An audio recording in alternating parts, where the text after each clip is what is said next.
Batam TV, inspirasi Kepri.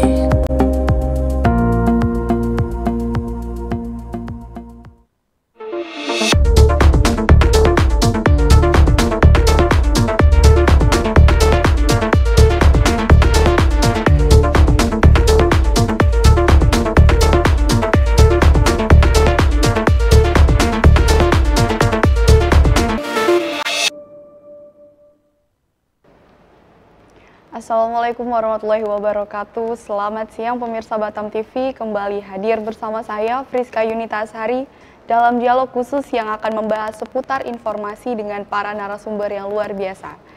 Hari istimewa untuk merayakan Hari Santri ke-8 tanggal 22 Oktober tahun 2023 dengan tema Jihad Santri Jayakan Negeri.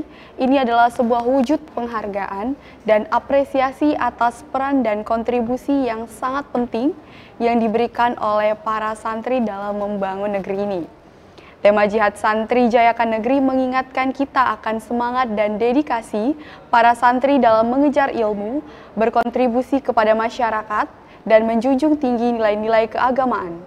Hari Santri juga menjadi momentum untuk merayakan keanekaragaman budaya, pengetahuan, dan spiritualitas yang diusung oleh para santri di seluruh negeri ini.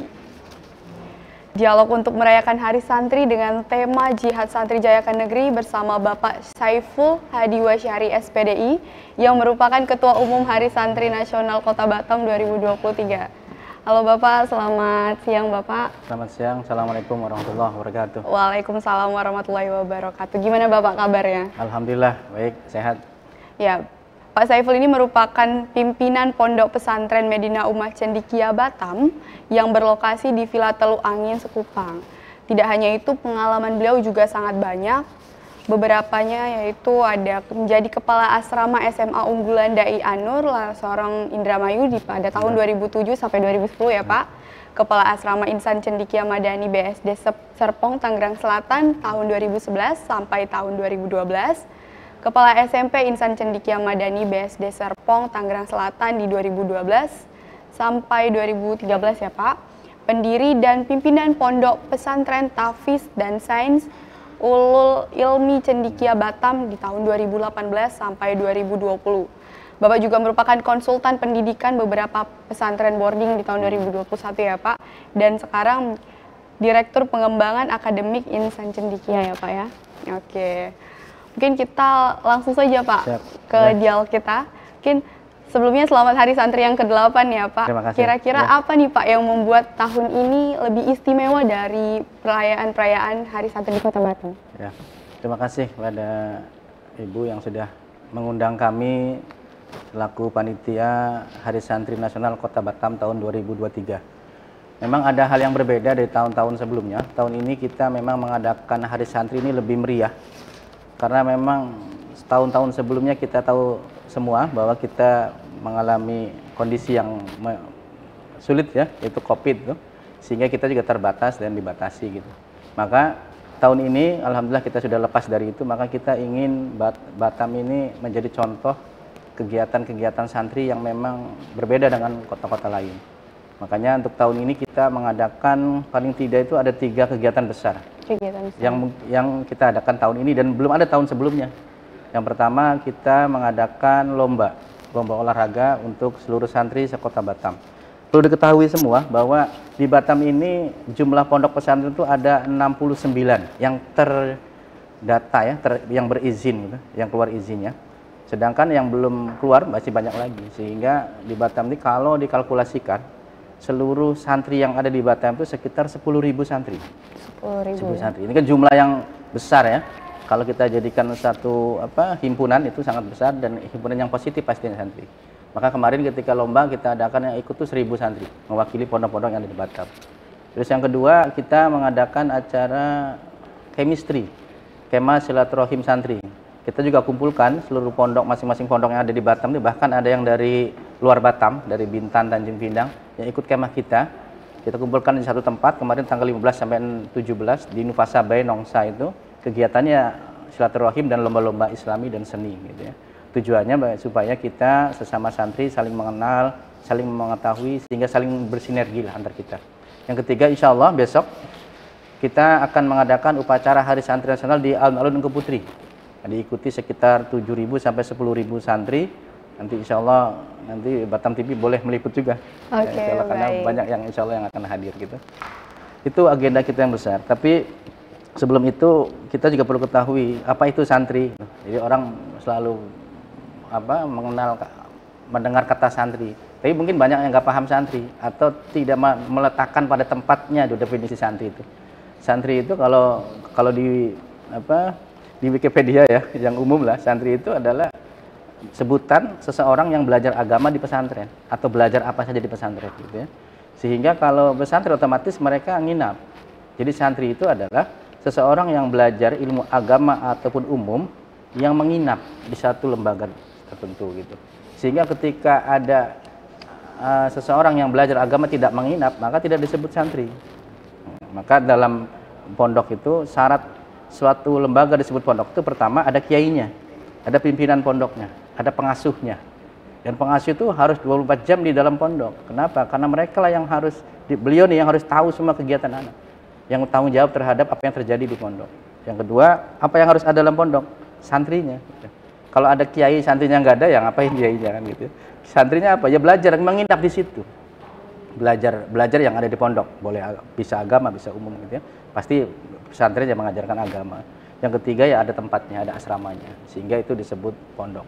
Keempat ya ada masjid. Tapi masjid ini kan fungsinya banyak ya. Bisa saja bentuknya bukan masjid asrama tapi dijadikan masjid gitu. Intinya ada tempat ibadahnya ya, dan lain sebagainya lah. Terus suatu lembaga disebut pondok juga harus terdiri dari 3 hal. Yang pertama ada di dalamnya adalah keislaman. Jadi pesantren itu disebut lembaga disebut pesantren kalau di dalamnya mengajarkan keislaman.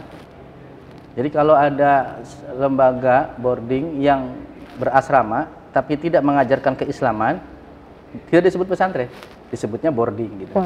Jadi walaupun bahasa Inggrisnya pesantren itu Islamic boarding, tapi secara maknanya itu berbeda gitu. Karena pesantren itu lebih daripada itu. Kedua, kenapa disebut hal apa yang harus ada pesantren adalah keilmuan, diajarkan di dalamnya pembelajaran. Sedangkan makna pembelajaran di pondok tuh ada 5 ya. Ini saya terangkan dulu ke pemirsa supaya paham apa itu santri. Apa yang pertama? Yang pertama, makna pendidikan di pondok tuh adalah pengajaran. Pasti di pondok tuh ada kegiatan belajar mengajar. Ada yang di kelas-kelas, ada juga yang sistemnya bandongan, ngaji, sorogan dan sebagainya.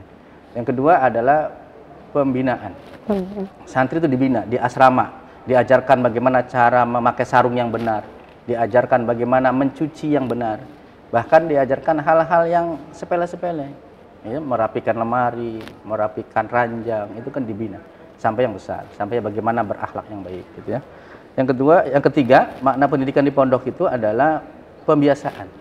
Santri dibiasakan puasa sunnah, dibiasakan sholat sunnah, dibiasakan tepat waktu semuanya, sholat berjamaah dan hal lain sebagainya, termasuk kebiasaan bertutur kata yang baik, sopan santun. Yang keempat adalah penugasan. Jadi makna pendidikan di pondok itu yang keempat, ditugaskan. Santri itu harus diajarkan dari dini untuk menjadi pemimpin. Tugaskan menjadi ketua kamar, tugaskan menjadi ketua kelas, ditugaskan untuk memegang organisasi, bahkan megang dapur, megang kantin, nggak masak ya, tapi mengelola gitu ya. Kalau tidak mengatur, paling tidak mengatur apa sih lauk hari ini, ya, sudah ditentukan itu, diatur oleh bagiannya. Siapa yang megang? Santri, harus diajarkan. Yang terakhir, yang paling penting adalah makna pendidikan di pondok adalah qudwah hasanah, contoh yang baik. Gimana kita memberikan santri pendidikan yang baik kalau gurunya atau kiainya tidak memberikan contoh yang baik? Contoh gitu, kita nih dilarang merokok di pondok, tapi gurunya merokok di depan santri, kan tidak baik.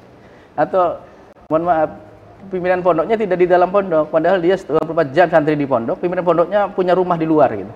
Nah, gimana tahu keadaan santrinya? Bahkan kata kiai kami dulu, pondok kalau pohon di depan pondoknya berdebu, kita pakai tangan gitu, apa yang kita ingin ya, itu terus ada debunya, berarti pimpinan pondoknya itu nggak peduli, itu nggak pernah memperhatikan tuh. Padahal ketika orang tua mendaftarkan anaknya ke pondok, ada perjanjian dengan pimpinan pondok, diserahkan tuh, wakaf tuh. Maka pimpinan pondok itu harus wakaf untuk santri, waktunya juga, semuanya, semua halnya terkait dengan kegiatan yang ada tuh pondok harus hadir. Itu makna pendidikan pondok. Selanjutnya tadi apa ya tadi? Tadi keilmuan, keislaman, keilmuan. Yang terakhir yang ada di pondok itu adalah kemasyarakatan. Nah ini penting. Jadi kita nggak menjadi menara gading gitu. Jadi mentang-mentang kita pondoknya besar, kita nggak peduli dengan masyarakat sekitar. Ya kita rangkul masyarakat itu, kita berdayakan, kita fungsikan gitu. Kemandirian ekonomi itu bisa bareng-bareng bersama-sama dengan masyarakat yang ada di sekitar. Nah, sehingga pemilih bisa memahami bahwa santri itu secara komprehensif. Bukan santri itu bukan hanya belajar agama di masjid pulang, bukan. Tapi ada pelajaran yang di dalam didapatkan. Ya pertama ya pasti karakter. Makanya di pondok itu program utama pondok tuh, garis besar program pondok tuh pertama adalah penanaman akhlak dan moral, akhlak dan etika, itu paling penting. Ini garis besar program pondok itu paling penting, dimanapun itu aja penanaman akhlak dan karakter. Apa bedanya akhlak karakter itu? Ya kalau akhlak itu apa yang kita lihat sekarang ini, yang bisa kita lihat tuh, bisa kita lihat hasilnya, contohnya gitu. Iya, katanya sopan santun, tutur katanya sopan santun, kalau ketemu orang tua menunduk, cium tangan, intinya sopan santun, adabnya ada. Itu kan akhlak, gampang dilihat. Tapi karakter apa? Karakter itu ya tadi, tidak mudah patah semangat, daya juang tinggi, dan sebagainya lah, jujur, amanah. Kapan dilihat? Ya 20 tahun lagi setelah mereka lulus, nggak bisa kita lihat sekarang gitu. Maka ini kita ajarkan dari dini. Pertama itu. Yang kedua, garis besar program pondok itu adalah penguatan akademik dan wawasan. Jadi selain akhlaknya bagus, karakternya bagus, ya percuma kalau nggak punya apa-apa kita. Gitu. Apa yang pertama? Akhlak akademik dan wawasannya harus kuat juga. Jadi santri belajar. Belajarnya apa saja? Setiap pondok pasti beda-beda. Ada pesantren yang khusus bahasa, ya bahasa yang dikuatkan. Ada pondok yang khusus tahfidz, ya tahfidz dikuatkan. Atau ada pondok kami ini di Medina Umar Cendekia itu tahfidz, sains, dan bahasa. Ya tiga-tiga itu dikuatkan gitu. Sehingga masing-masing pondok itu punya akademik yang baik, yang bagus. Terus wawasan. Wawasan itu ya pasti kita pesantri juga tidak boleh menjadi katak dalam tempurung ya. Itu saya tahunya. Kita juga harus berwawasan. Maka penting saya pikir gurunya baik, gurunya bagus gitu. Jadi rumusnya pendidikan kan gini. Kalau guru itu punya kemampuan 10, paling maksimal menyampaikan ke santri itu yang didapat oleh santri paling 7 sampai 8. Nggak akan 100%. Bayangkan kalau gurunya kemampuannya cuma 5, berapa yang santri dapat? Maka penting pesantren itu gurunya juga orang-orang yang berkualitas sehingga menyampaikan hal-hal yang baik yang diserap dengan baik. Itu terus terkait dengan apa tadi Bu?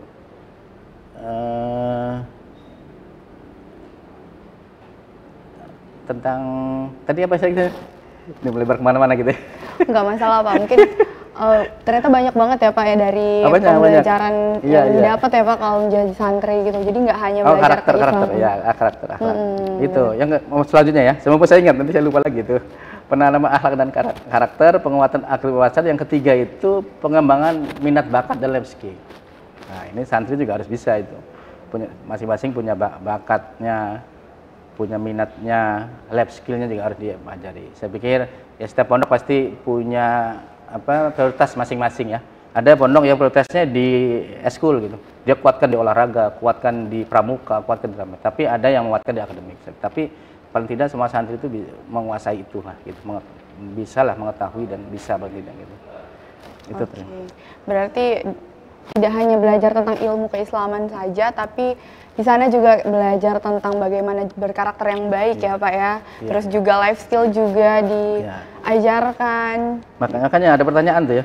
Dulu Kiai Hasyim Muzadi, Ketua BNU, bertanya itu kepada kita ini, apa sih bedanya sekolah umum dengan pondok pesantren?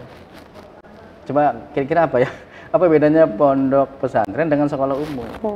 Ya ada yang jawab, kalau pesantren nginep, kalau sekolah umum nggak nginep, ya ada yang banyak macam lah. Tapi yang benar adalah, gitu, jawabannya singkat lebih simpel. Kalau pesantren itu, kalau sekolah ya, mohon maaf. Kalau sekolah umum itu mengajarkan keilmuan, sedangkan pesantren mengajarkan kehidupan. Jadi keilmuan itu bagian daripada kehidupan. Maka di pesantren itu diajarkan dari bangun tidur sampai tidur lagi, semuanya diajarkan. Maka disebut juga pesantren itu miniatur kehidupan. Sehingga anak-anak itu belajar hidup itu di pesantren. Maka kita bisa bi'ah namanya. Kita bisa membuat lingkungan kita sendiri di pesantren itu.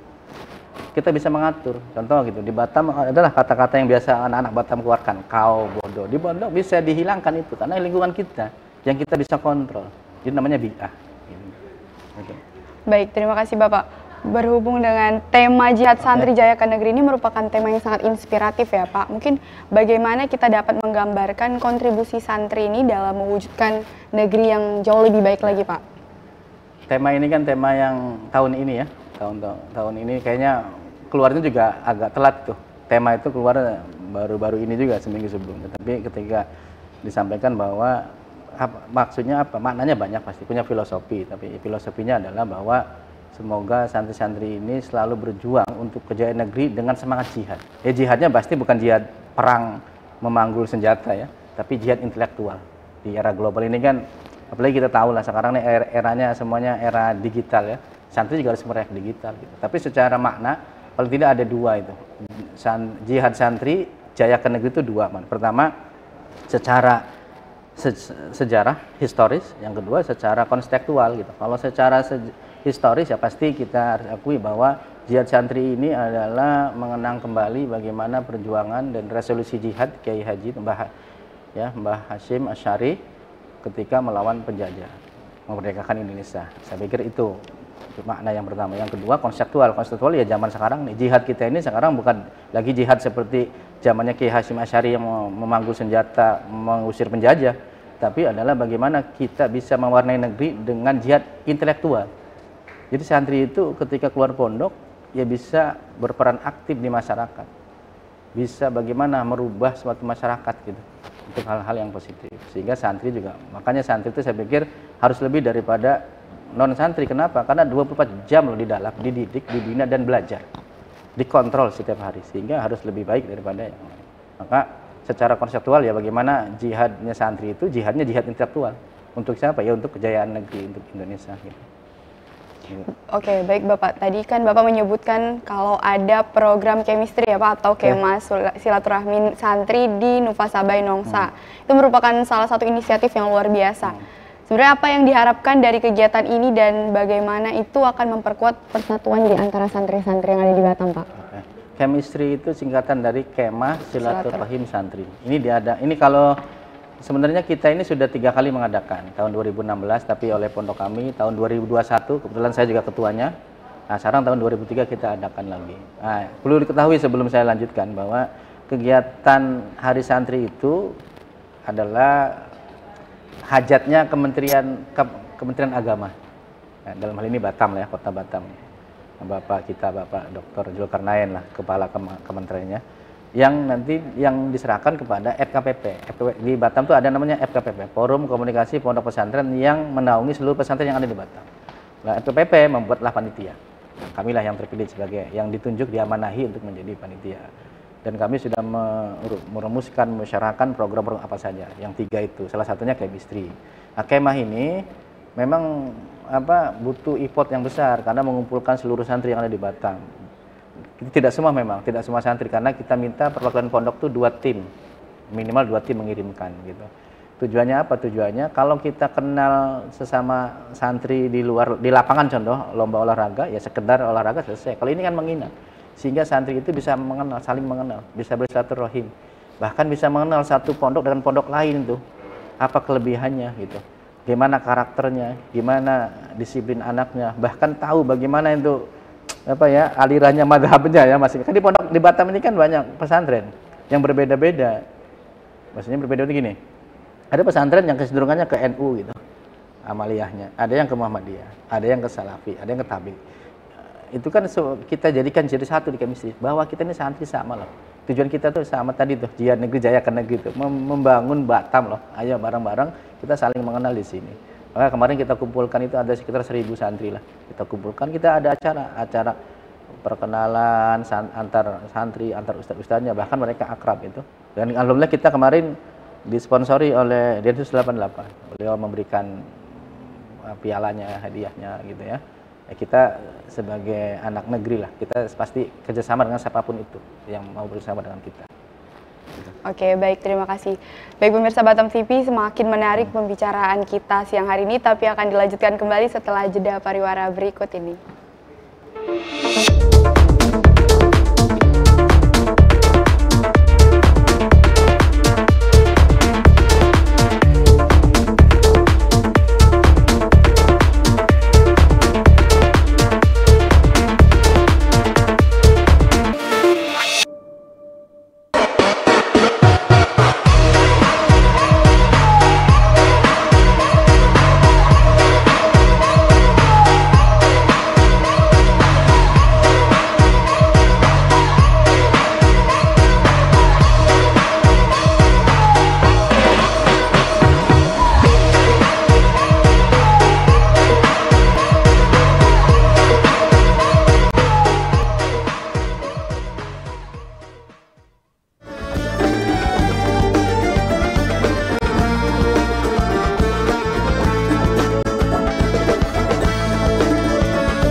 Travelers, saksikan Exotis Kepri setiap hari pada pukul 3 sore, 8 malam, dan 9 malam waktu Indonesia bagian Barat di Batam TV.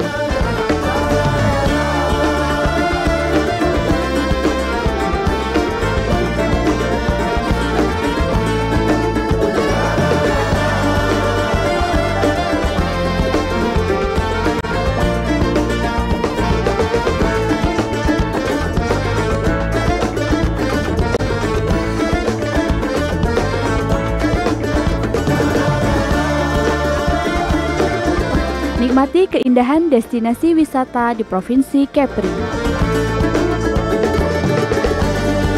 Wisata ke Kepri aja. Bangga berwisata di Indonesia.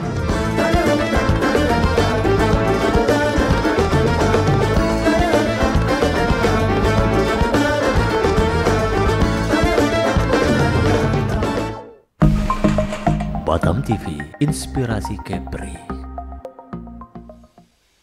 Warga Kepri, kini siaran Batam TV bisa Anda download aplikasinya di Google Play Store dengan ketik JPM Stream di kolom search lalu unduh aplikasinya. Anda bisa menyaksikan program Batam TV.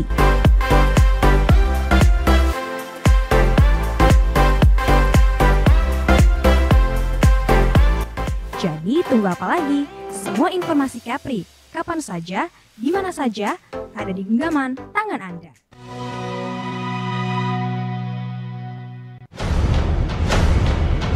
Batam memang belum punya klub yang pro dibilang pro ya. Menurut saya itu baru klub yang semi pro lah saya bilang gitu. Dunia pariwisata di Kepri dari tahun ke tahun akan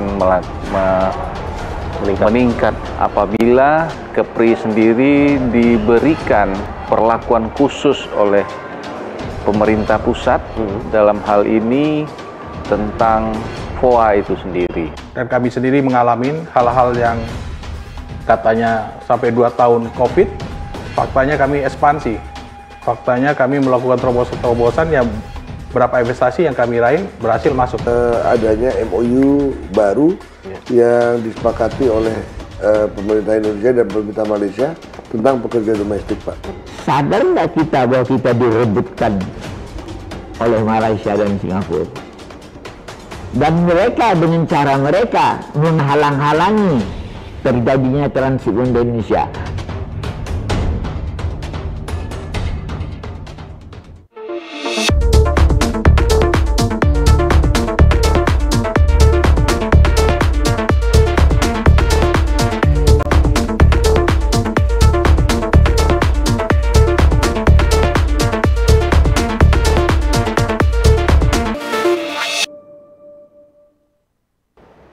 Baik pemirsa Batam TV, terima kasih masih bersama kami dalam dialog khusus. Pada segmen ini kita akan melihat beberapa foto-foto kegiatan sebelum perayaan Hari Santri ya Pak. Mungkin boleh ditampilkan di layar foto-foto kegiatannya. Nah, mungkin boleh dijelaskan Pak. Ini pembukaan Kemah Silaturahmi Santri. Dihadiri dari pihak Pemkot, dalam ini diwakili oleh Sekda ya. Dihadiri juga oleh Kanwil, Kantor Wilayah Kementerian Agama Provinsi Kepri. Dihadiri juga oleh Kepala Kemenag Batam, oleh Kepala Dinas Pendidikan, oleh anggota Dewan juga, dan oleh kelurahan sekitar, dan seluruh panitia lah, dan Ustadz pimpinan pondok. Oke, baik. Mungkin boleh di next foto selanjutnya. Sama ini. Nah, ini juga stop kekerasan, stop bullying nih. Sekarang nih pesantren ini sudah harus begitu tuh. Sudah nggak ada lagi lah kekerasan dan sebagainya. Stop bullying. Ini berarti di Nufasa ya Pak? Ya, di Nufasa baik, chemistry. Kalau yang ini Pak? Ini lomba pembukaan lomba olahraga, di lapangan Kemenag di Sekupang. Oke, baik. Ini lomba Syarhil. Lomba Syarhil tuh. Jadi dalam chemistry itu ada lomba-lomba agama, salah satunya ini Syarhil. Jadi 3 orang, ada yang membaca Al-Quran, ada yang mengartikan, ada yang menerangkan. Benar. Ketiga. Oke, baik. Ini pembukaan olahraga, lomba olahraga. Ini lomba pidato bahasa Indonesia, putra-putri. Gitu. Baik. Ini lomba pidato bahasa Arab, kalau nggak salah ini. Oke. Ini lomba takraw. Takraw ya? Takraw. Baik. Ini futsal. Ini di Fitka kemarin. Di Tiban, Oke, Tiban Center. Di Tiban Center. Ini lomba takraw Takraw ya juga tadi. di Kemenag Sekupang. Ini sama kayak tadi. Ya, ini yang pembukaan tadi ya. Heeh. Oke, baik, terima kasih. Berarti lumayan banyak sekali ya Pak perlombaannya. Kita ada 69 piala. 69 piala. 71 lah dengan juara umum ya. Juara umum itu ada 2. Juara umum Hari Santri, Piala Wali Kota, sama juara umum Chemistry dari Kadensus 88 AT Mabes Polri ya, Pak Irjen Martin. Itu diikuti oleh seluruh santri yang ada di Kota ya, Batam perwakilan ya, Pak? pondok ya. Jadi setiap pondok mengirimkanlah perwakilannya untuk ikut lomba ini. Oke, baik Bapak Saiful Hadi Wasyari. Mengingat ini merupakan perayaan Hari Santri, sebagai Ketua Umum Hari Santri Nasional Kota Batam tahun 2023, apa sebenarnya pesan khusus yang ingin Anda sampaikan kepada semua santri yang ada di Kota Batam? Nah, di pondok itu memang unik ya, berbeda dengan lembaga lain. Makanya ada moto-moto dan doktrin itu yang berbeda. Contohnya gitu ya, di pondok itu kita mengenal ada moto santri itu harus berani, tidak boleh malu. Maka ada istilah gini, berani hidup, tak takut mati jangan hidup, takut hidup mati saja. Jadi intinya kalau kita sudah hidup itu ya harus berani gitu. Maka di pondok itu dihilangkan tuh rasa minder, rasa malu, percaya diri gitu. Maka pondok di santri itu harus bisa semuanya. Pertama itu. Yang kedua, ada pepatah ini ya, Arab nih ya, yang mengatakan tarjun najata walam tasluk masalikaha fa inna safinata la tajri 'alal yabasi.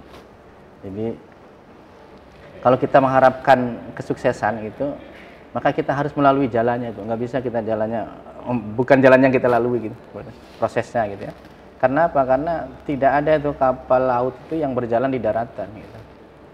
Intinya bahwa santri itu ketika dia lurus saja jalannya, sesuai saja prosesnya, maka insya Allah akan berhasil gitu.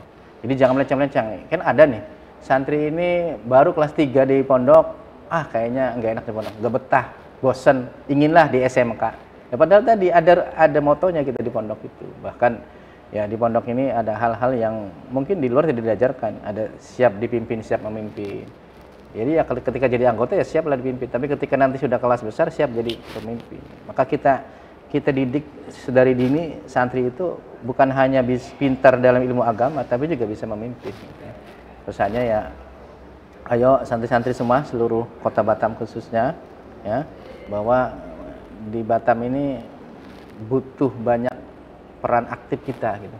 Karena selama ini ya santri itu mungkin dikenalnya santri hanya belajar agama, padahal banyak juga yang dilakukan. Bahkan banyak juga yang berprestasi. Bahkan kami ini ingin merancang sekarang gimana, apalagi pondok kami khususnya ya, ingin merancang bagaimana lulusannya itu 100% lulus perguruan tinggi negeri favorit gitu. Bukan hanya di dalam tapi di luar. Kita sudah harus membuat jaringan. Karena gini, program strategis pesantren itu ada 3.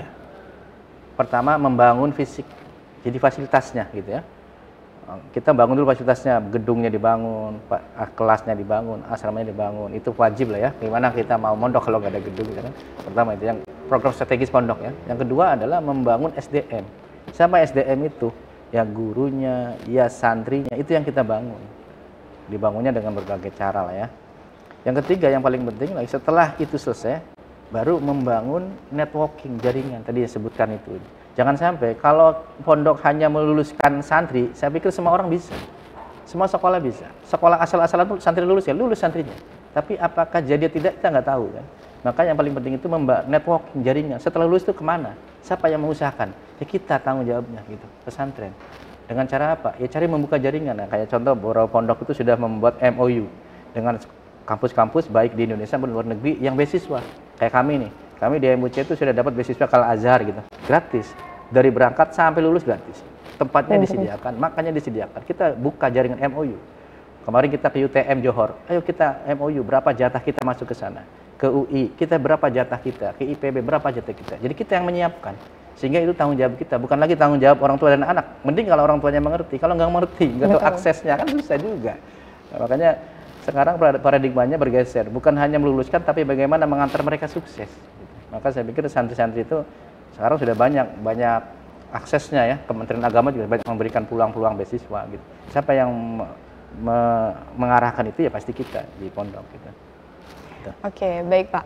Sebenarnya bagaimana sih Pak kita tuh dapat mempromosikan dan memperkuat sebenarnya pendidikan Islam nih, terutama di Kota Batam untuk mendorong peran aktif santri dalam pembangunan negeri juga, Pak? Pasti prestasi. Ya bayangkan kita kalau santri kita semua lulusannya nggak ada yang berprestasi, ya apa yang mau dibanggakan gitu. Yang kita banggakan itu apabila ada yang ada hasil yang jelas gitu. Kalau hanya meluluskan terus santrinya tidak bisa berperan apa-apa di masyarakat, ya untuk apa? Jadi orang berpikir masuk pesantren, nggak ada profil yang baik gitu. Profilnya nggak ada. Contoh gitu, satu pondok terkenal karena profil lulusannya bagus gitu. Lulusannya jadi orang gitu. Ya, saya tidak berbicara jadi orang tuh harus pejabat, bukan. Kan manfaatnya gitu. Jadi guru ngaji di surau kecil di belakang gunung itu juga manfaat gitu. Profil alumni yang baik. Maka menurut saya yang kita harus buktikan prestasi. Prestasi itu bukan hanya bidang agama, termasuk bidang umum gitu. Kita harus ikuti. Maka saya pikir sekarang pondok-pondok sudah mulai bisa bersaing. Kayak pidato bahasa Inggris itu sekarang yang menang bukan hanya sekolah-sekolah non-Islam. Pesantren pun sudah mulai maju. Kalau bahasa Arab pastilah ya kita bidangnya ya. Bahasa Inggris, bahasa Indonesia, menulis ya. Karya tulis ilmiah. Pesantren saya pikir sekarang banyak anak-anak pesantren yang tulisannya bagus. Bahkan menjadi buku gitu ya, difilmkan bahkan ya, walaupun ya fiksi gitu ya, bukan apa sih namanya, kisah nyata. Ya maksudnya bukan karya ilmiah ya, karena ilmiah itu kan butuh penelitian ya, butuh. Tapi saya pikir penting, legasi yang paling penting dari seorang ulama itu adalah karya tulis gitu. Bayangkan kita tahu imam-imam besar dulu dari mana? Dari karya tulisnya. Imam Syafi'i, Imam Malik, Imam Hanbali, dari mana? Dari karya tulisnya gitu. Maka saya pikir kepintaran, keintelektualan seorang itu dibuktikan dengan karya tulis. Kalau karya tulisnya nggak ada, ketika dia meninggal, apa yang dikenang? Nggak ada gitu. Yang nggak ada ilmiahnya, makanya karya tulis itu. Maka saya pikir santri juga sudah diajarkan. Dan ini saya pikir kemajuan bagi kita gitu.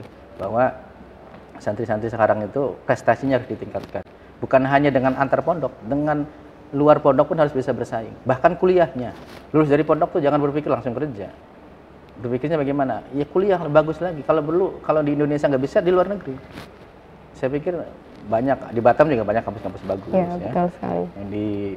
Yang di luar lah. Ini kalau mau keluar di Johor juga bagus banyak. Di Singapura juga bagus. Yang penting bahasa Inggrisnya bagus ya. TOEFL-nya bagus gitu. Dan saya pikir tadi apa kuncinya ya prestasi. Prestasi itu dicapai dengan apa? Yang nggak bisa diam gitu. Tidak ada ilmu yang dicapai dengan berhayal tuh nggak ada. Ya belajar. Ya, belajar semangat, maka ada pepatah di pondok tuh manjada wajada. Barang siapa bersungguh-sungguh pasti berhasil. Itu kuncinya. Enggak gini, dalam kecenderungan kita ini kan otak kiri itu berbeda ya. Setiap orang itu kecenderungannya ada. Ada yang kuat di otak kanan, dia menghafal kuat, ilmu agama kuat. Tapi di otak kiri lemah, berhitung lemah, menganalisa lemah gitu, susah. Atau sebaliknya. Ya, ada yang kuat di kiri kanan. Tapi kita coba seimbangkan gimana kira-kira dua-duanya itu kuat. Paling tidak kalau nggak kuat, dua-duanya itu punya muatan yang sama. Gitu. Kalau nggak sama, paling 60-40 gitu. Jadi kuat di otak kiri, kuat di otak kanan gitu. Bisa nggak? Bisa gitu. Kalau dulu waktu saya di Institut Cendekia itu ada lembaga psikolog namanya Optima itu di UI itu. Dia bisa memetakan tuh anak, contoh gitu. Anak itu IQ-nya 100 gitu. Kalau dia contoh Olimpiade Sains Nasional itu bisa ditakar tuh. Ini nih dia pasti ini mentok hanya di juara kabupaten OSN-nya. Kenapa? Dari IQ dilihat. Ini secara umum ya, secara kalkulasi ilmiah gitu ya. Umum. Oh, IQ-nya 120, ya paling mentok OSN ini di provinsi. Juaranya. Terus di atas 20. Ini bisa nih nasionalnya. Bisa diukur. Tapi kalau di pondok tuh tidak. Ada rumus lain. Apa tuh? Tadi manjada wajada itu. Yang sungguh-sungguh bisa. Selama dia mampu, selama dia berjuang, walaupun kemampuan otaknya terbatas, kalau dia rajin bisa jadi gitu. Bisa tercapai apa yang dia inginkan itu. Oke, baik. Banyak tuh kisahnya, nanti nggak usah di sini ya. Oke, baik, terima kasih. Oke, Bapak. Mungkin apa sih langkah-langkah yang bisa diambil untuk meningkatkan nih Pak pemahaman tentang jihad santri di masyarakat luas, terutama di kalangan generasi muda, Pak? Nah, ini agak susah deh. Langkahnya apa ya? Langkahnya ya saya pikir kontribusi ya. Kontribusi aktif santri di masyarakat. Karena santri itu ketika lulus, ia jadi masyarakat, berbaur ke masyarakat. Maka tadi tidak boleh jadi menara gading itu. Jadi tujuannya mondok itu kan untuk jadi manfaat paling utama itu. Bukan untuk memperkaya diri sendiri. Maka kata Buya Hamka, kata kiai-kiai kita itu, kalau manusia itu lahir hanya untuk hidup, makan, nikah, punya anak, punya rumah, selesai, sama dengan kambing, apa bedanya gitu. Apa yang membedakan? Manfaatnya gitu. Maka kontribusi aktif itu yang paling penting. Langkah-langkahnya apa? Ya langkah-langkahnya ya kita pasti harus berbaur dengan masyarakat. Jangan sampai santri itu punya dunianya sendiri, tapi santri itu sebenarnya bagaimana dia mundirul kaum. Jadi penyeru untuk kaumnya. Ketika pulang itu bukan punya dunia sendiri, terbeda dengan masyarakat, tapi bagaimana membaur di masyarakat dan membawa paradigma terkini itu apa? Yang mundirul kaum, menyeru kaumnya, mengarahkan kepada yang baik. Oke Bapak, terima kasih. Baik, mungkin masih banyak sekali informasi yang ingin disampaikan oleh Pak Saiful ya, tapi mungkin akan kita tunda setelah jeda pariwara berikut ini.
Travelers, saksikan Eksotis Kepri setiap hari pada pukul 3 sore, 8 malam, dan 9 malam waktu Indonesia bagian Barat di Batam TV.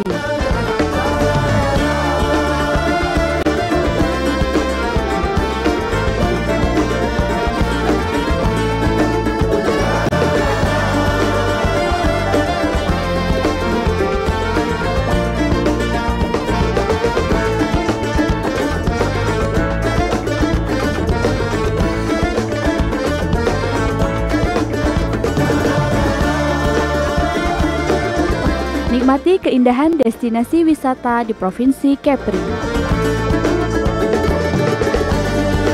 Wisata ke Kepri aja. Bangga berwisata di Indonesia.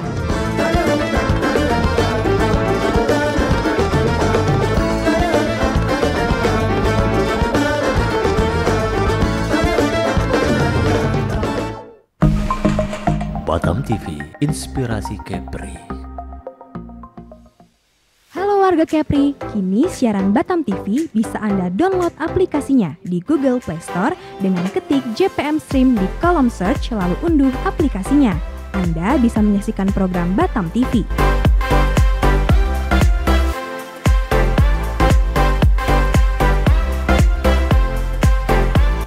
Jadi tunggu apa lagi? Semua informasi Kepri, kapan saja, di mana saja, ada di genggaman tangan Anda.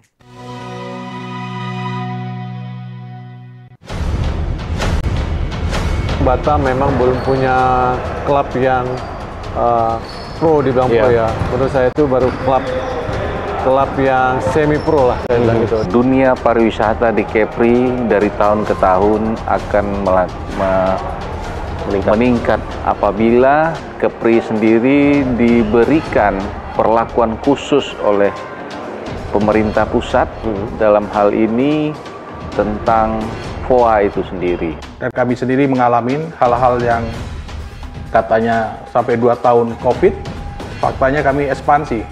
Faktanya kami melakukan terobosan-terobosan yang berapa investasi yang kami raih berhasil masuk. Adanya MOU baru yang disepakati oleh pemerintah Indonesia dan pemerintah Malaysia tentang pekerja domestik, Pak. Sadar nggak kita bahwa kita direbutkan oleh Malaysia dan Singapura? Dan mereka dengan cara mereka menghalang-halangi terjadinya transit di Indonesia.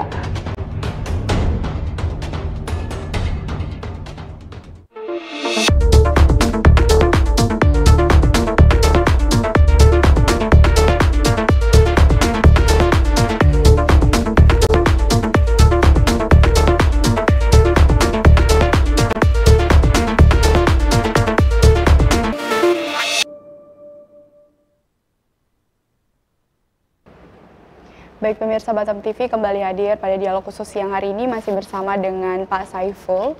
Baik Bapak, mungkin apa yang menjadi harapan Bapak untuk perkembangan santri dan pendidikan Islam di Kota Batam dalam beberapa tahun mendatang nantinya?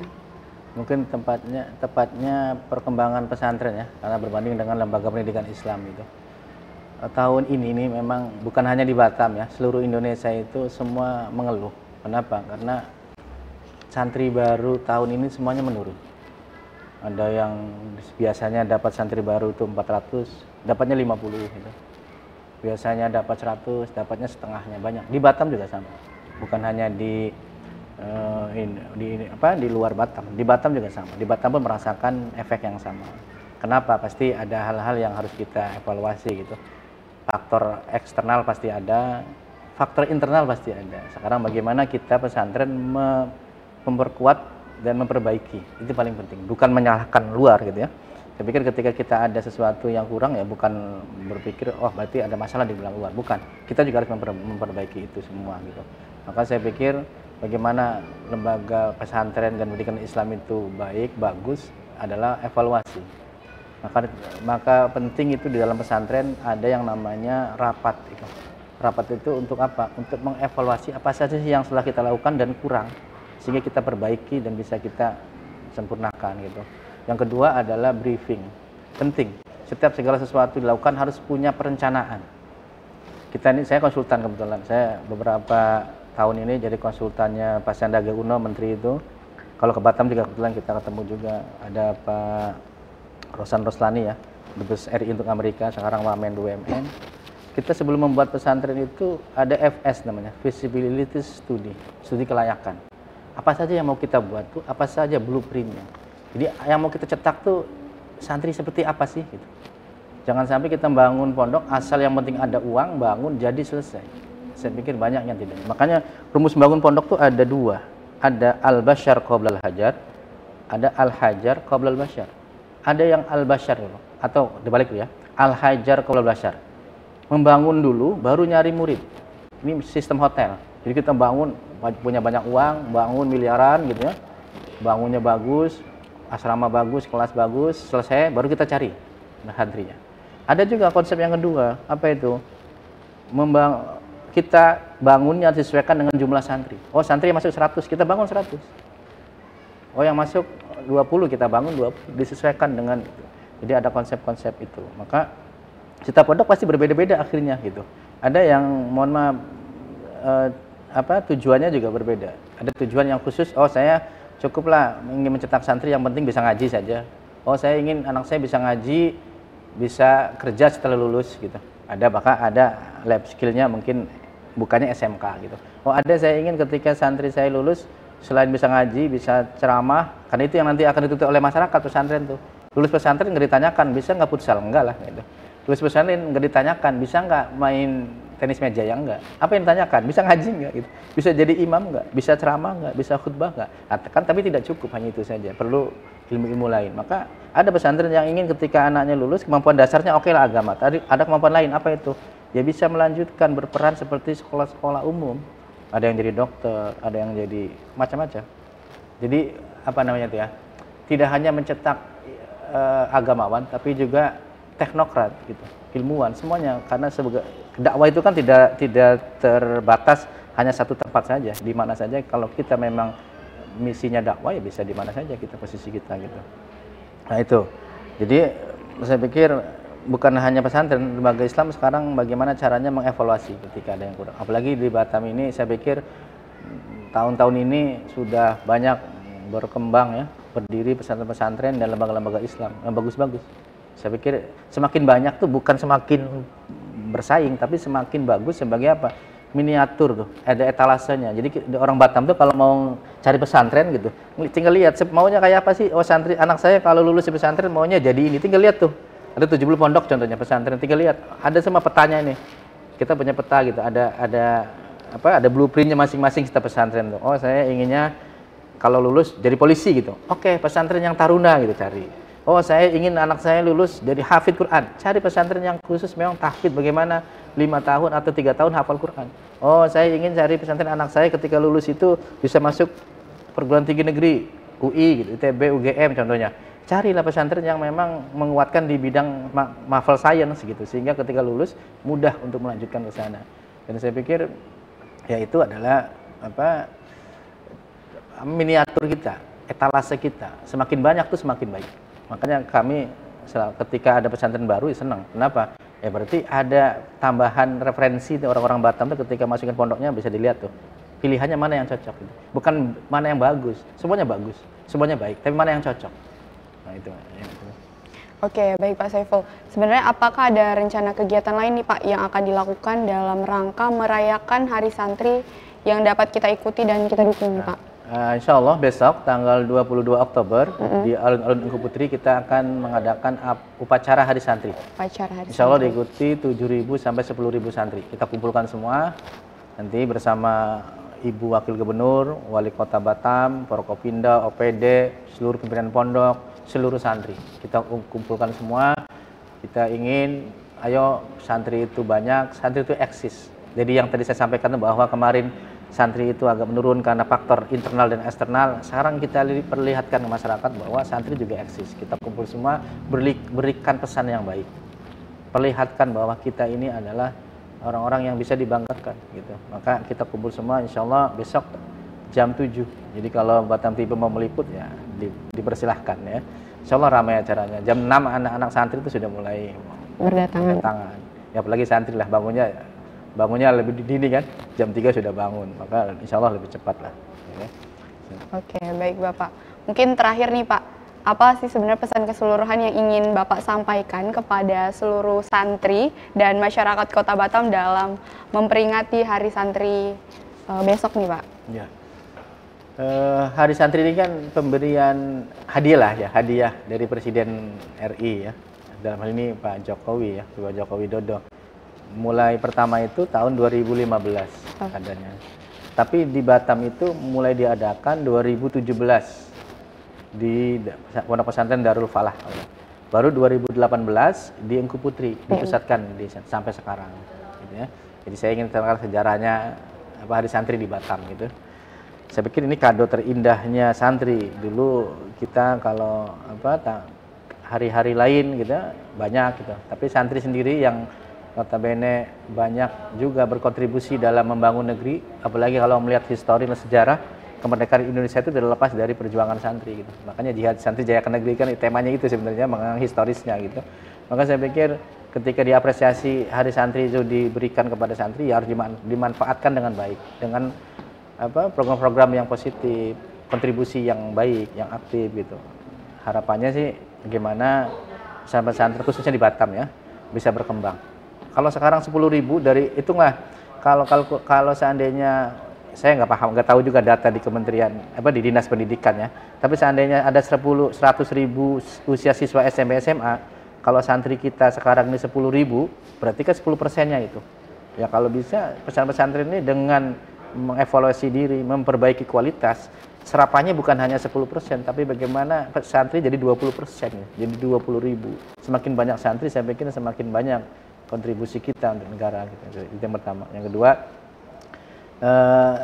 santri-santri ini kan orang yang kita didik di kawasan terbuka ya.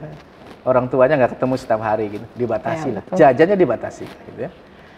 Ditengok dijajah, apalagi izin pulang. Kayak pondok kami itu pulang cuma setahun 3 kali gitu. Dijenguk sebulan sekali gitu. Hampir semuanya pondok hampir sama. Sehingga mereka ini dididik mentalnya juga. Bukan hanya keilmuannya, yang tadi saya sampaikan kalau sekolah umum keilmuannya saja. Kalau santri bukan, banyak. Maka seharusnya santri itu menjadi lebih kuat, lebih tahan banting, karakternya bagus, kuat.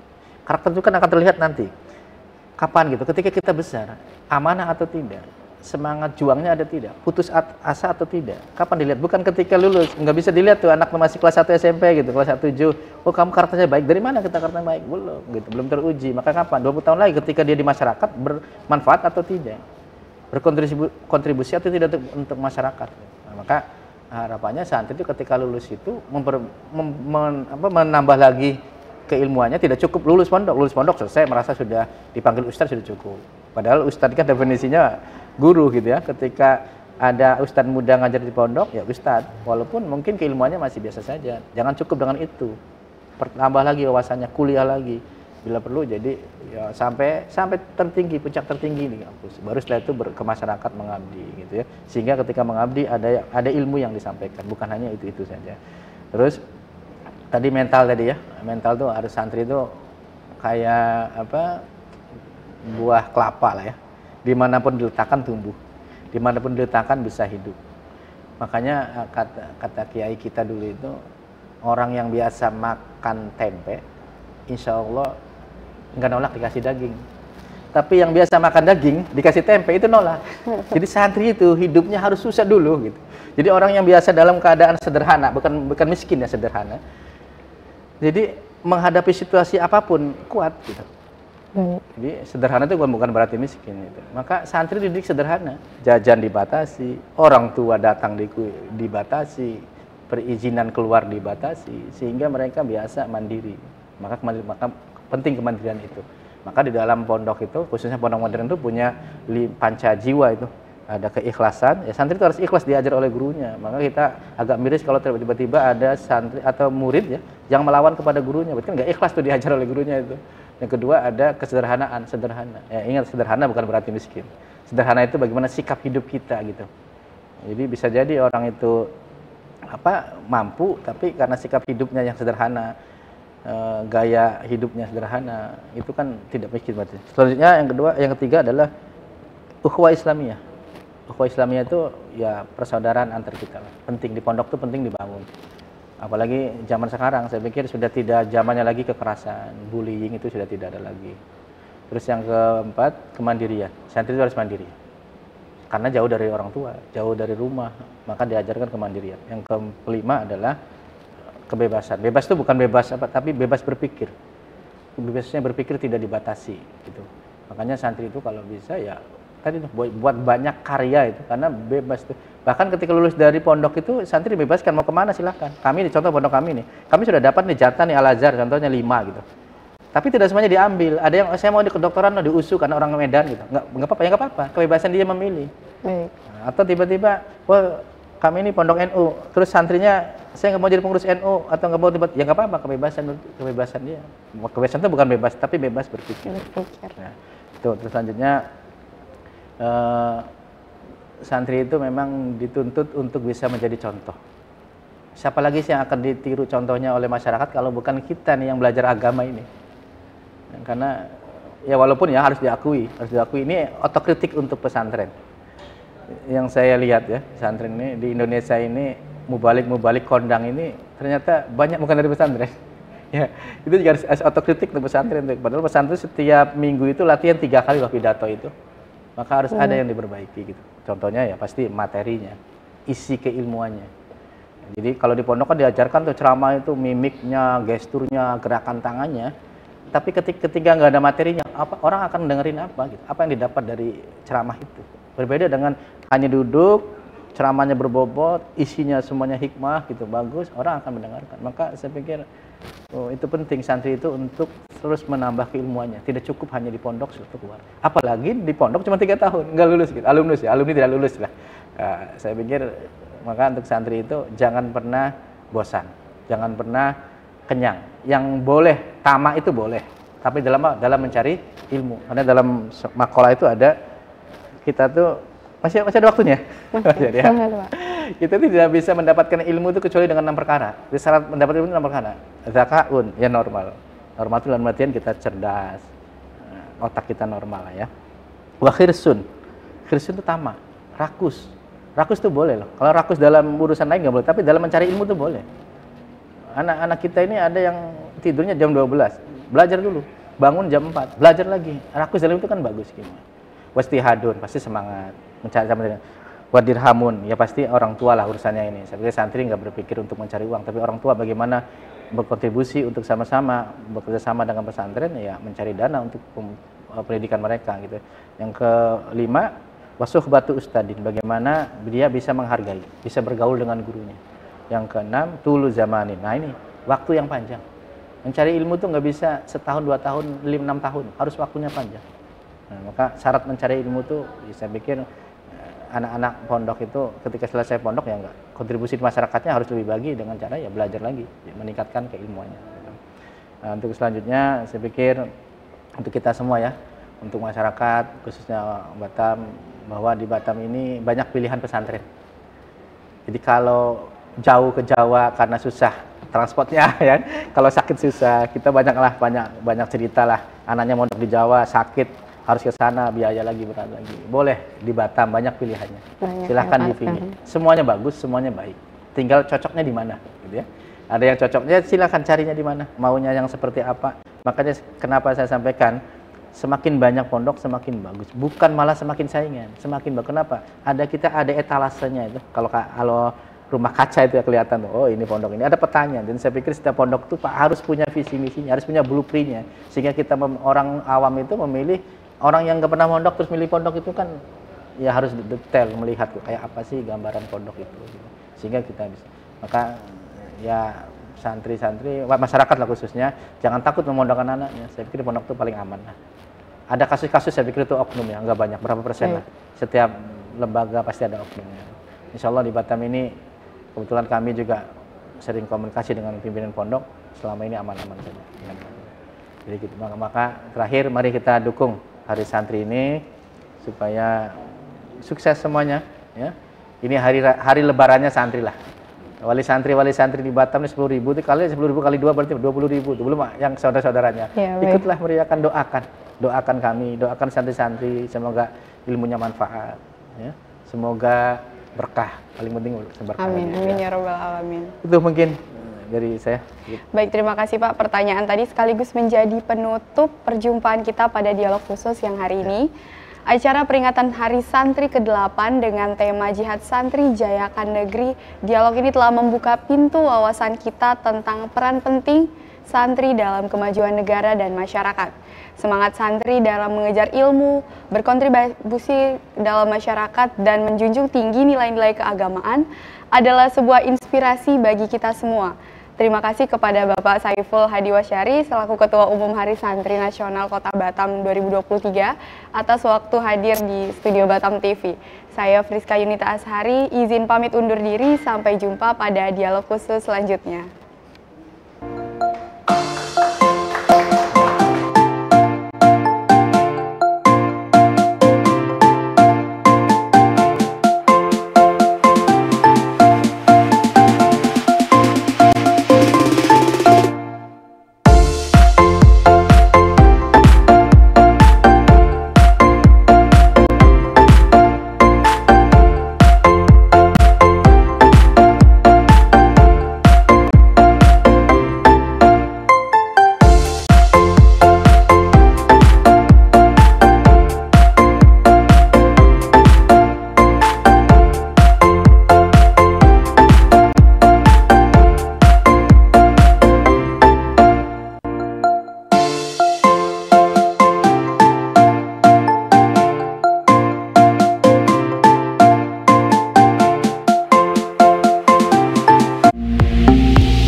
Batam TV, inspirasi Kepri.